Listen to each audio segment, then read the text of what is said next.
What happens when one of Hollywood's most no-nonsense action stars sits down with daytime television's most outspoken host and things go completely sideways? You're about to find out, and trust me, you've never seen anything like what went down on The View that day. Make sure to hit that subscribe button and drop your thoughts in the comments because this story is absolutely wild. Jason Statham walked onto The View set that morning, expecting a routine promotional interview for his latest film. The British action star, known for his roles in the Fast and Furious franchise and countless other high-octane movies, had done hundreds of these appearances over the years.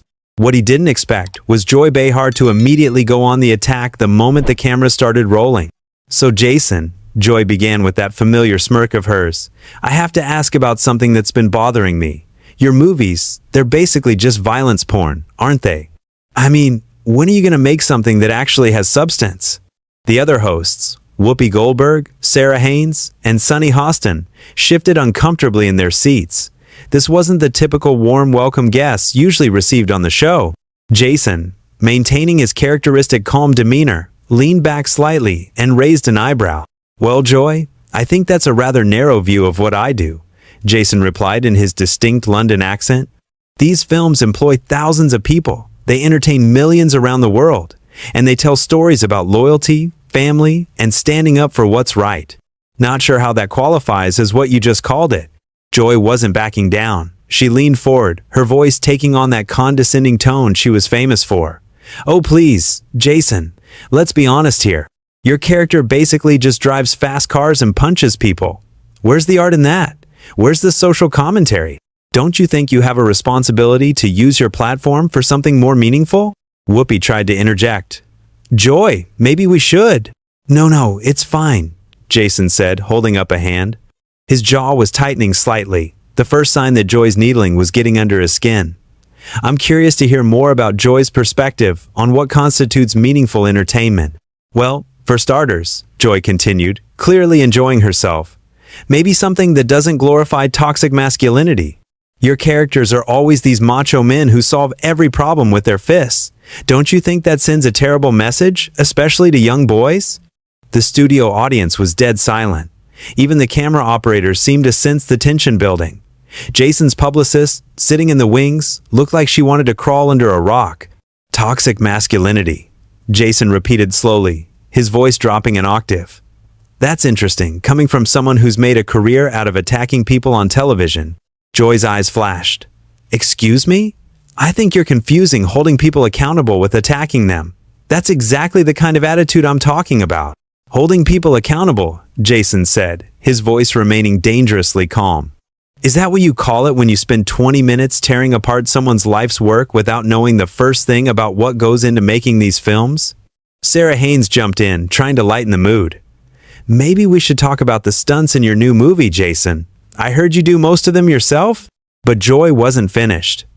"Oh, I know plenty about your movies, Jason. I know they make billions of dollars selling the fantasy that problems can be solved with violence.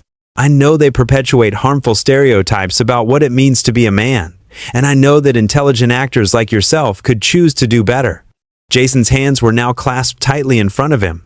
The camera caught the subtle tension in his shoulders, the way his breathing had changed. "Intelligence," he said quietly.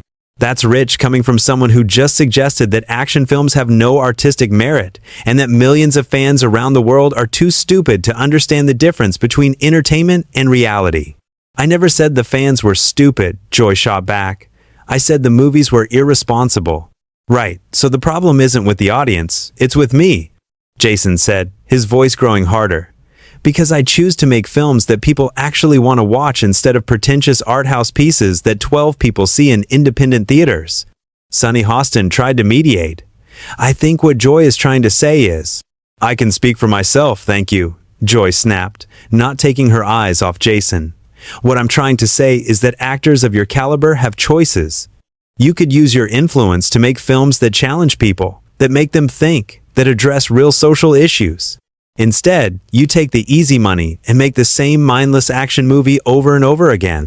The words hung in the air like a challenge. Jason was no longer the relaxed movie star who had walked onto the set 30 minutes earlier. His entire demeanor had shifted, and everyone in the studio could feel it. "Mindless," Jason said, standing up from his chair. The sudden movement caught everyone off guard. "Let me tell you something about mindless joy. Let me tell you something about mindless joy," Jason continued, now towering over the panel. His voice was controlled, but there was an unmistakable edge to it that made everyone in the studio hold their breath. Mindless is sitting behind a desk every day, taking cheap shots at people who actually create something. Mindless is thinking that your opinion about my work matters more than the millions of people who choose to spend their hard-earned money watching these films. Joy's face was flushing red, but she wasn't backing down. "Sit down, Jason. You're being ridiculous." "Am I?" Jason asked, remaining standing. "Because from where I'm standing, it looks like you invited me here under false pretenses. This isn't an interview. It's an ambush. You've spent the last 10 minutes insulting my work, my choices, and essentially calling me and my fans idiots." Whoopi tried to regain control. "Okay, everyone, let's just take a breath here." "No, Whoopi," Jason said, his eyes never leaving Joy. "I think Joy wants to have this conversation, so let's have it. Joy, tell me, what exactly have you contributed to the world of entertainment? What lasting impact have you made beyond sitting here every day complaining about what other people do?" Joy's mouth fell open. "I've been in this business longer than you've been alive, you arrogant." "Being in the business and contributing to it are two different things," Jason interrupted. "I've created characters that inspire people. I've made films that bring families together in theaters. I've worked with stunt teams and filmmakers who push the boundaries of what's possible on screen. What do? You tear people down for a living." The other hosts were frantically looking at their producers off stage. This was spiraling way beyond anything they had prepared for. Sarah Haynes made another attempt to redirect. "Jason, maybe we could talk about your upcoming projects." "No, Sarah," Joy said, her voice rising. "I want to finish this conversation. Jason, you want to know what I contribute? I hold people accountable. I ask the tough questions that other interviewers are too scared to ask. I don't just sit here and let celebrities come on and promote their garbage without challenging them." Jason laughed, but there was no humor in it. "Challenging them? Is that what you call this amateur hour psychoanalysis? You think you're some kind of hard-hitting journalist, but you're just a talk show host who gets off on making people uncomfortable." "How dare you?" Joy shot back, standing up herself now. "I've been asking important questions about society and culture for decades. Just because you can't handle having your work critiqued doesn't mean I'm going to stop doing my job." "Your job?" Jason repeated, shaking his head. "Your job is supposed to be entertaining the audience and having interesting conversations with guests. Instead, you use it as a platform to push your own agenda and make yourself the center of attention." Joy was practically vibrating with anger now. "My agenda? My agenda is trying to elevate the conversation beyond mindless entertainment. My agenda is expecting more from people who have the privilege of influencing millions of viewers." "There it is again," Jason said, pointing at her. "Mindless entertainment. You keep using that phrase like it's some kind of insult. Do you know what's actually mindless, Joy? Thinking that entertainment has to be miserable to be meaningful. Thinking that making people laugh or giving them an escape from their problems is somehow beneath you." Sonny Hostin tried once more to mediate. "I think what both of you are trying to say is..."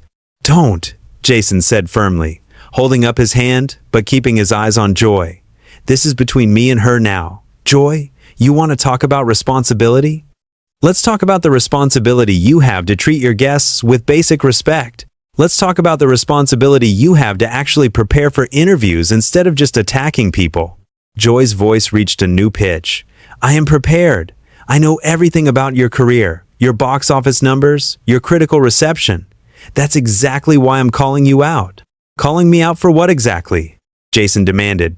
"For being successful? For making movies that people enjoy? For choosing projects that challenge me physically and creatively? What exactly is my crime here, Joy?" "Your crime," Joy said, leaning across the table, "is wasting your talent. Your crime is taking the easy path instead of using your platform to make a real difference. Your crime is perpetuating harmful stereotypes about masculinity and violence." Jason stepped closer to the panel, his voice dropping to almost a whisper. "And your crime, Joy, is being so bitter about your own irrelevance that you have to tear down people who are actually doing something with their lives." The studio audience gasped. Even the camera operators seemed shocked by the brutal honesty of Jason's words. Joy's face went through several shades of red before settling on a deep crimson. "Irrelevant?" she sputtered. "I've been on television longer than you've been making movies." Longevity doesn't equal relevance. Jason replied coldly. Being on television for a long time doesn't mean you've done anything important with that time. How many lives have you changed for the better, Joy? How many people have you inspired? Because I can tell you about the kids who watch my movies and decide they want to learn martial arts, or the families who bond over watching action films together, or the stunt performers who get work because of the projects I choose. Joy was speechless for a moment, which was probably the first time that it happened in years. When she finally found her voice, it was shaking with rage. You think you're so much better than me, don't you? You think because you can do a few car chases and fight scenes that makes you some kind of artist? I think I'm better than someone who makes a living by being cruel to people on television, yes, Jason said without hesitation. And I think the fact that you can't see the difference between what I do and what you do says everything anyone needs to know about your character. The tension in the studio was now so thick, you could cut it with a knife. The other hosts looked like they wanted to disappear, and the production team was clearly in full panic mode. But Joy wasn't done yet. My character, she shrieked. You want to talk about character? Let's talk about how you... My character, she shrieked. You want to talk about character? Let's talk about how you make millions glorifying violence while real people are dying from gun violence every day in this country. Let's talk about how you promote this macho nonsense while toxic masculinity is literally destroying our society. Let's talk about your responsibility to... Stop, Jason said, his voice cutting through her tirade like a blade. Just stop talking, Joy. The command was delivered with such authority that Joy actually did stop, her mouth hanging open mid-sentence. The entire studio fell silent, except for the hum of the cameras still rolling. You want to talk about real people dying? Jason continued, his voice deadly quiet. Let me tell you about real people, Joy. Let me tell you about the stunt coordinator who broke his back on one of my films and how I personally made sure his family was taken care of while he recovered. Let me tell you about the charities I support that you know nothing about because I don't feel the need to broadcast every good deed I do for publicity. Joy tried to interrupt, but Jason held up a hand and kept going. Let me tell you about the kids with cancer who visit our sets through Make-A-Wish and how their faces light up when they meet their action hero. Let me tell you about the veterans who tell me that watching my films helps them deal with PTSD because it reminds them that there are still good guys fighting the bad guys in the world. The studio was dead silent now. Even the production crew had stopped moving around. Jason's voice grew stronger, more passionate. You sit here in your comfortable chair making six figures to give your opinions about things you don't understand, and you have the audacity to lecture me about responsibility? You've never put your body on the line for your work. You've never spent months training for a role. You've never worked 18-hour days in dangerous conditions to entertain people. Joy found her voice again, but it was weaker now. That's not the point, Jason. The point is the message these movies send. The message? Jason laughed bitterly. You want to know what message my movies send? They send the message that good people fight for what's right. They send the message that family and loyalty matter. They send the message that sometimes you have to stand up to bullies, even when it's scary. He leaned forward, his eyes boring into hers. And speaking of bullies, Joy, what message do you think you're sending right now? What do you think people at home are learning from watching you attack a guest who came here in good faith? Joy's face was now pale instead of red. For the first time since the interview began, she looked uncertain. I'm not attacking you. I'm having a discussion. A discussion? Jason's voice rose for the first time. You call this a discussion? You've insulted my work, my fans, my intelligence, and my character. You've accused me of contributing to real-world violence. You've dismissed everything I've accomplished as meaningless. In what world is that a discussion? Whoopi tried one last time to salvage the situation. Maybe we should move on to... No, Whoopi, Jason said, still staring at Joy. I think America deserves to see what Joy Behar is really like when someone doesn't just sit here and take her abuse. Joy finally seemed to realize how bad this looked. Jason, I think you're overreacting. Overreacting? Jason stood up straighter, and his voice carried the full force of his presence. Joy, you've spent the last 40 minutes trying to humiliate me on national television, and now you think I'm overreacting for defending myself? He turned slightly to address the cameras directly. This is what passes for journalism on daytime television, folks. This is what happens when someone confuses having an opinion with having insight. Joy doesn't know the first thing about what it takes to make a film, what it takes to build a career, or what it takes to actually contribute something positive to the world. Joy was stammering now. "That's not fair, I never said." "You said plenty," Jason cut her off. "You said my work was mindless. You said I was irresponsible. You said I was wasting my talent. You said I was contributing to societal problems. And now you want to pretend like that wasn't an attack?" The other hosts were looking everywhere except at Jason and Joy. The audience was so quiet you could hear individual people breathing. The camera operators kept zooming in on Joy's face, which was now showing a mixture of anger, embarrassment, and something that might have been fear. "I have the right to express my opinion," Joy said weakly. "And I have the right to call out your opinion as uninformed, mean-spirited, and hypocritical," Jason replied immediately. "You talk about toxic masculinity, but what would you call using your platform to tear down someone who can't fight back on equal terms? What would you call ambushing a guest who came here expecting a professional interview?" Joy's voice was barely above a whisper now. "I wasn't ambushing anyone." "Then what would you call it?" Jason demanded. "Because from where I'm standing, it looks like you decided before I even walked in here that you were going to make me the villain in whatever narrative you had planned for today's show." He shook his head in disgust. "You know what the real tragedy is here, Joy? You had a chance to have an interesting conversation with someone who's dedicated his life to entertaining people. You could have asked about the craft of acting, about working with directors, about the evolution of action cinema. Instead, you chose to be small, petty, and cruel." Joy tried one more time to regain some semblance of control. "I think you're being unfair to me, Jason. I was just trying to." "To what?" Jason interrupted. "To embarrass me? To make yourself look smart by making me look stupid? To prove some point about masculinity by being more aggressive than any man would dare to be on television?"